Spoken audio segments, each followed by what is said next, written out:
friends, welcome again. Welcome to the Lion's Den.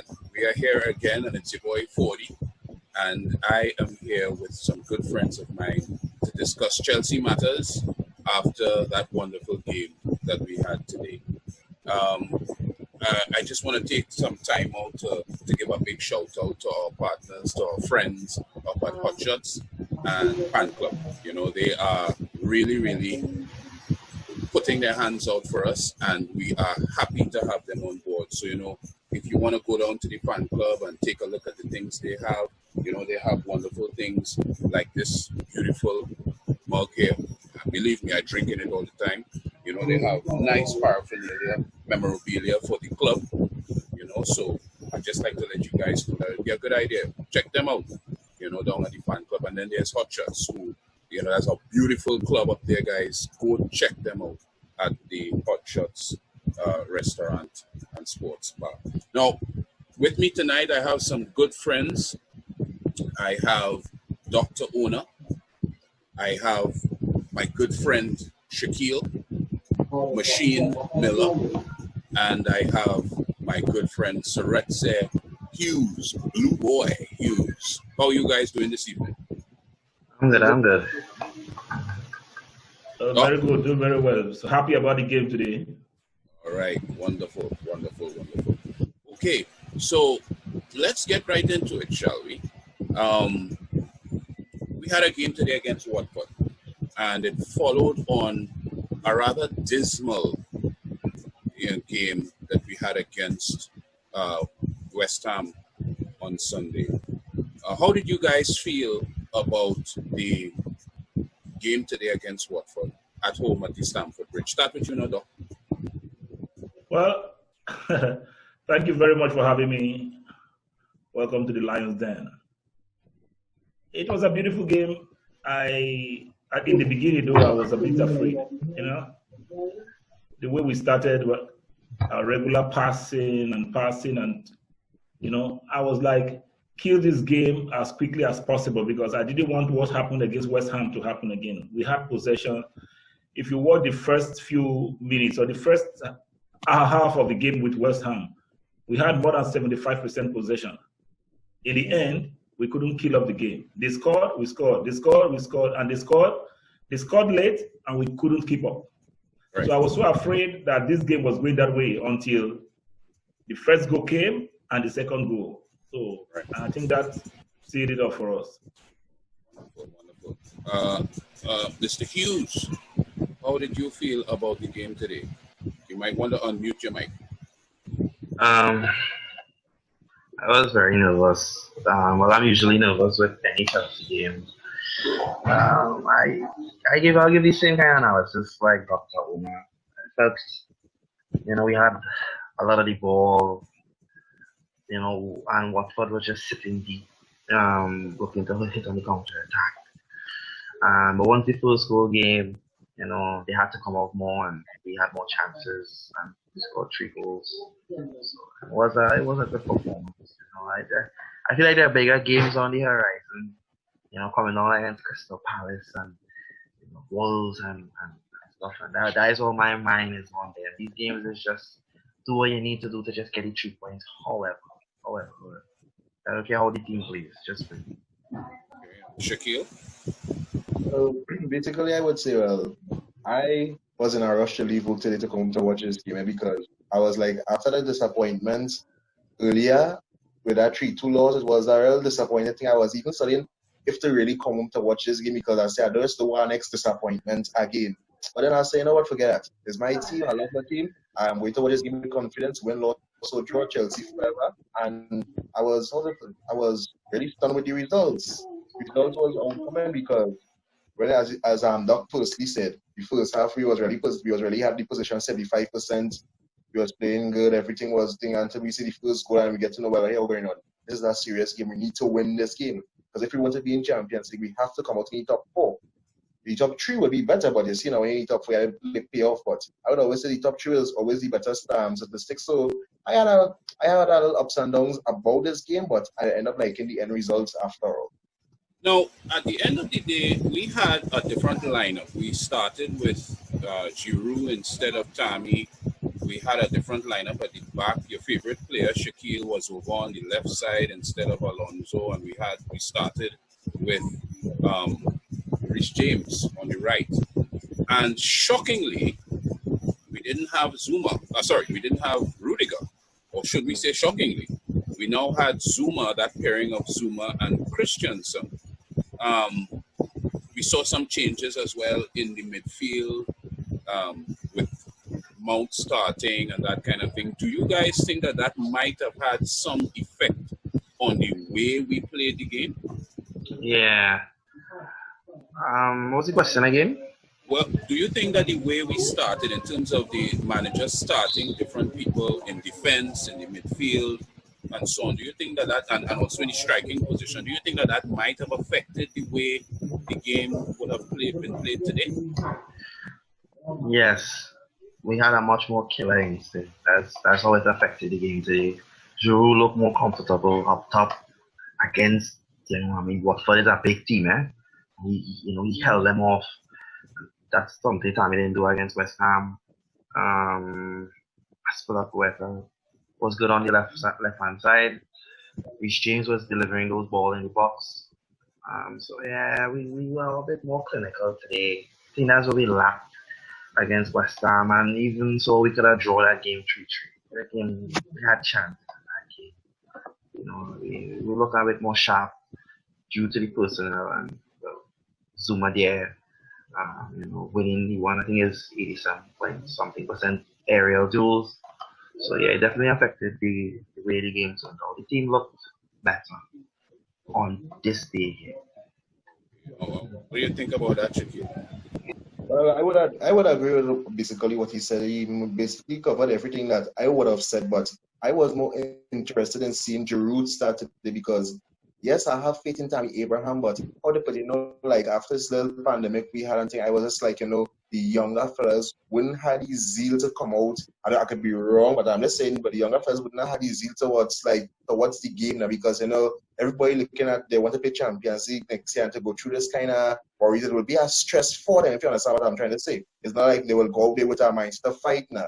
It's like, well, whatever happened. That's how I basically look at it because after being rested for so long, he just doesn't get his zeal to go out and run and give it to 100 like how we expected. But, men like Giroud and them who experienced in the game and think them was more attacking and, as they say, killer instincts towards the game because them know the importance of it.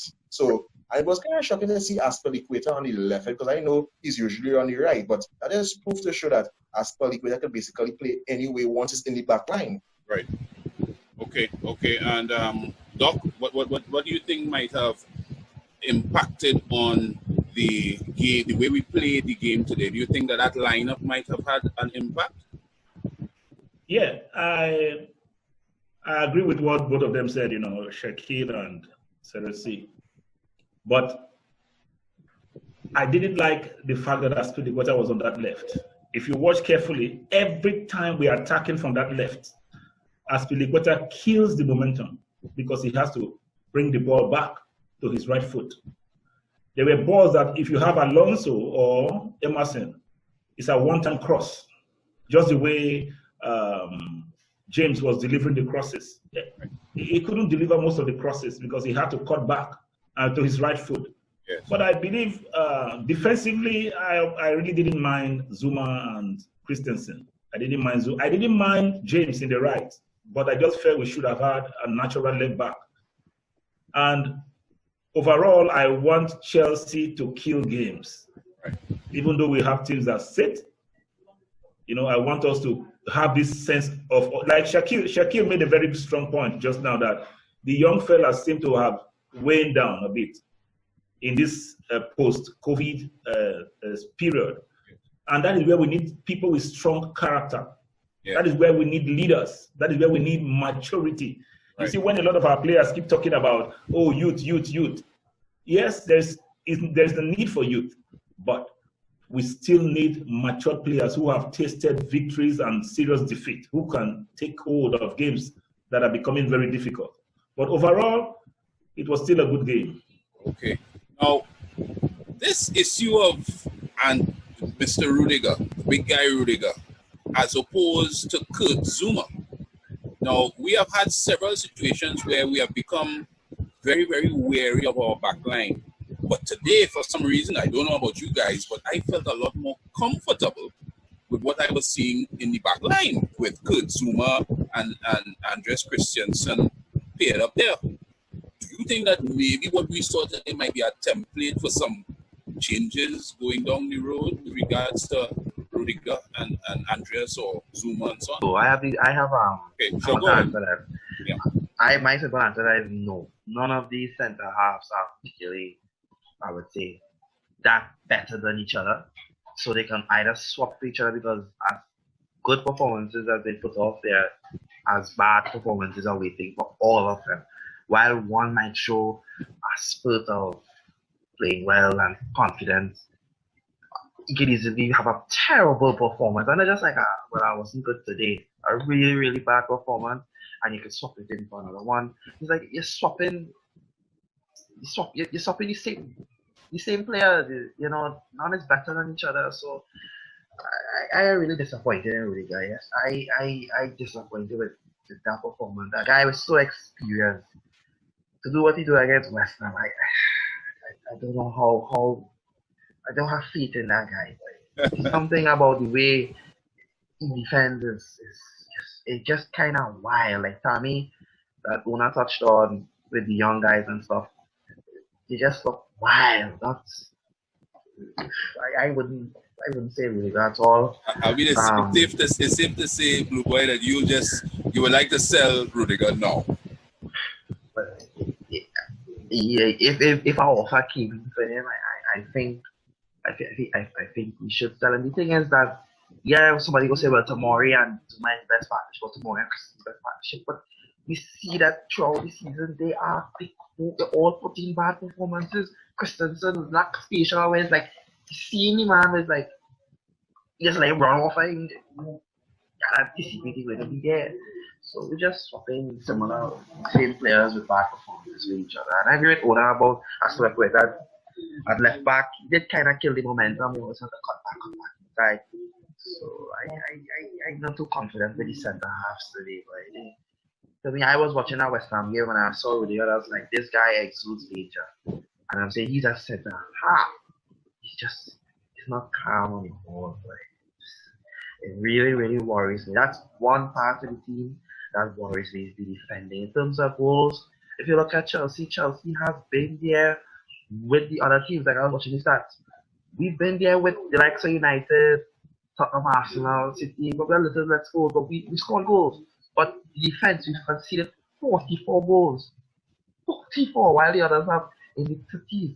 There's a big difference in goal difference. We could have +7, +8, be level with United, but -7 against them. So it's clearly the defense.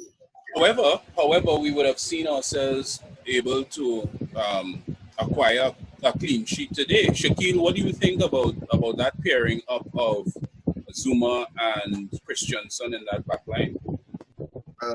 I always say sometimes, yes, the change is good because, they will try something, it will come as how we expect it to do. So it's obviously, yes, he might do a little touching up and thing, but as you say, now with the change and a little more better performance, despite as they say with Aspilicueta being on the left, which he's usually on the right, a little change is good now and then due to the results that we get. But I would say is like how they change, not most of the things is like as they say, they kill the momentum towards the game.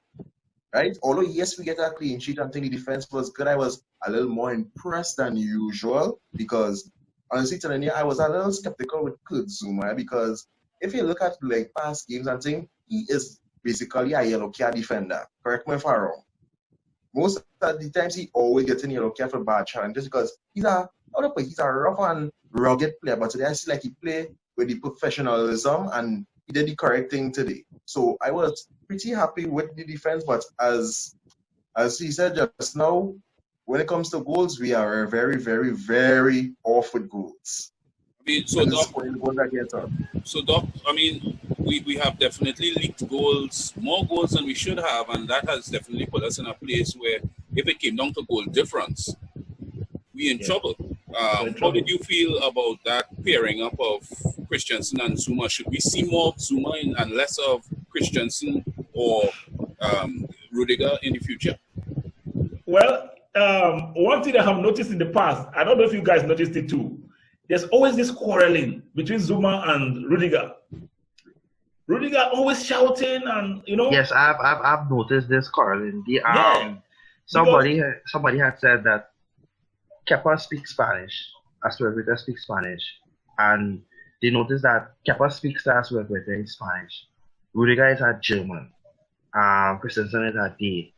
And it's like he could talk comfortably, he could communicate Aspilicueta and Marcos Alonso, but in terms of the centre halves, other than giving normal commands or whatever, he can't effectively communicate with them. So another excellent point, there is really a lot of shouting, like he's seen between Rudiger and Kepa, and Christensen doesn't really shout much, but he seems perturbed, like something wrong, and he knows something wrong, and it's like a lot of the talking is between the centre halves, so it needs something not good communication between the centre halves. Yeah, I was making that point because you always see this fighting and this quarreling. It's like Rudiger is trying to coach Zuma why the games are going on. Like Shakeel said, Zuma is a card defender. He's kind of rugged. He's still rough on the edges. He needs a lot of refining. Christensen, for me, can make some dangerous passes, but I don't see him as that rugged, finished product that we really need in our central defense, like a John Terry kind of defender, But I really didn't mind. And another reason why I feel we were calm, we didn't have a Michael Antonio style player today in Watford. Michael Antonio was a terror against in the West Ham game. Zuma could not cope with him. And he's a physical player. He's big, he's strong. Do you think that Zuma might have been able to be a little more effective against Antonio than Rudiger? Yes, I believe so. And another thing, if you watch the third goal, I keep saying it. I wouldn't blame Rudiger. Even all the goals, Aspilicueta had a hand in most of the goals. Yes. Based on how remember when he was disturbing and disrupting the corner kick, and the referee had to speak to him. I was saying, this boy, I hope you will be able to defend this thing that you are doing, because he was making all kinds of things, and the referee had to warn him. And the goal came, he could not defend. The ball just dropped, and they kicked the ball in. In the third goal, you see the way Rudiger was alone in our half. The center line, the halfway line, everybody else was beyond the halfway line in the West Ham area. Christensen, if I was Christensen, I would foul that player and take a card. But he didn't. He allowed the player to make the pass. And he made the pass across Rudiger to the right wing, which is Rudiger's left. It was tough for him to cope. And thank you. Zamolenko had a lot of pace. And coming from that right wing, there is no way Rudiger could have stopped him. But Rudiger defended that poorly, because to me, it seems to be in any kind of position Rudiger is in, he defends like that. You can't let the man cut in on his favorite foot. And yeah, he was one-on-one, but Rudiger defends like that anyway. And the same thing he was doing to Antonio on the second goal. Your man handling him, and where's your hands on him?